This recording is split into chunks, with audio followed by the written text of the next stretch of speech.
तो राजीव, पहले मैं आपके पास आ रही हूं। हालांकि आप हैं महाराष्ट्र में, लेकिन यूपी को समझना आपसे बहुत दिलचस्प रहता है, तो मैं पहले यूपी को लेकर आपसे बात करूंगी। कल देर रात अखिलेश यादव का जो ट्वीट आया है, कह वो ये रहे हैं कि बात सीट की नहीं जीत की है, लेकिन ट्वीट उनकी रणनीति कुछ और ही बयां कर रहा है कि गठबंधन के जो भी प्रत्याशी होंगे सपा के सिंबल पर लड़ेंगे।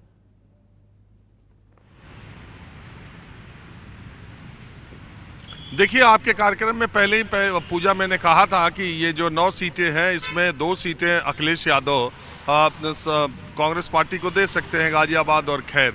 लेकिन बाद में महाराष्ट्र में जब 12 सीटों की मांग उन्होंने रखना शुरू किया तो कांग्रेस के नेताओं को लगा कि उत्तर प्रदेश को छोड़ ही देते हैं और जिस सीटों पर अखिलेश यादव महाराष्ट्र में मान जाए उस पर उनके साथ वहाँ पर महाराष्ट्र और उत्तर प्रदेश दोनों में इंडिया गठबंधन कहने के लिए चुनाव लड़े।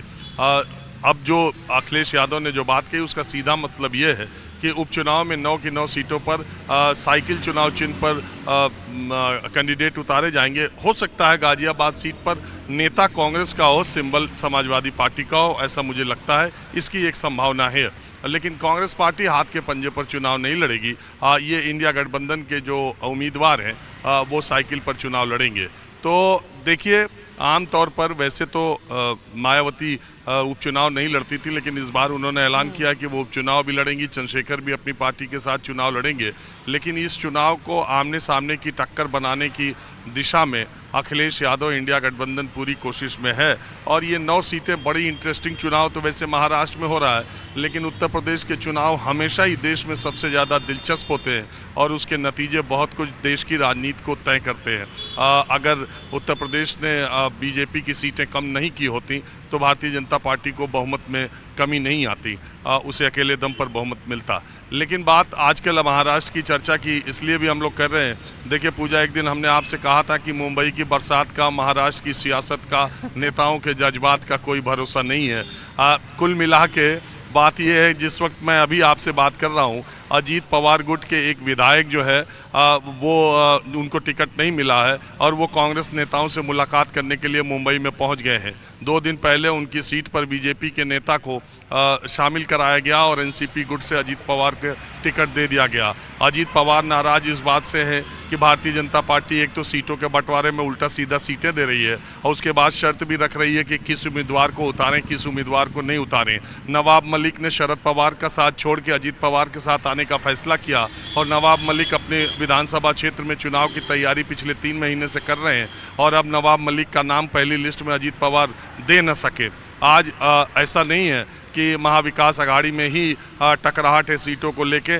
महायुति में ये जो नाराजगी, ये जो खटपट है, इसके बंटवारे के लिए अजीत पवार और सुशील कुमार शिंदे और देवेंद्र फडणवीस, माफ़ कीजिए, एकनाथ शिंदे, ये सारे लोग दिल्ली पहुंच रहे हैं। अमित शाह के साथ बैठक हो गई, बाकी सीटों पर अभी बातचीत होनी बाकी है। उधर महाराष्ट्र विकास अघाड़ी ने ये देखते हुए कि महाराष्ट्र में और देश में मैसेज ये जा रहा है कि सीटों के खींचतान में उद्धव ठाकरे और कांग्रेस फंसे हुए हैं, उन्होंने आनंद फानंद में प्रेस कॉन्फ्रेंस करके 85 सीटों का ऐलान कर दिया।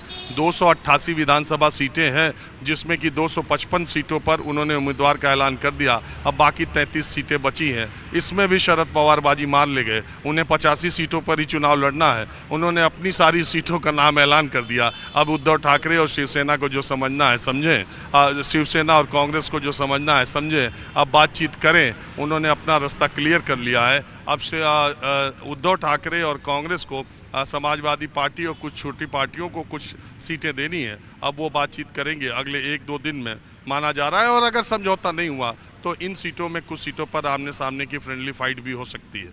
तो इस तरीके से अभी सब मामला चल रहा है।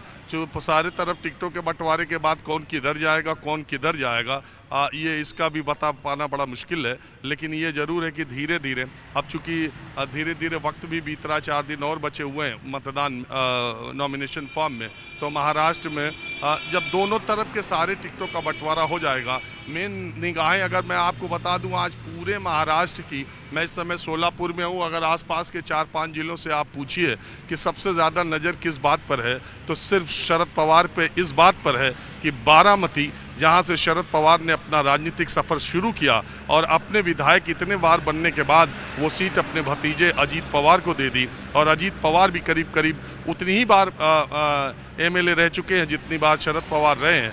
अब शरद पवार बारामती से अजीत पवार के खिलाफ किसको टिकट देंगे, वहां भी चाचा भतीजे की लड़ाई होगी, भतीजा चाचा की, या क्या कैंडिडेट ले आएंगे।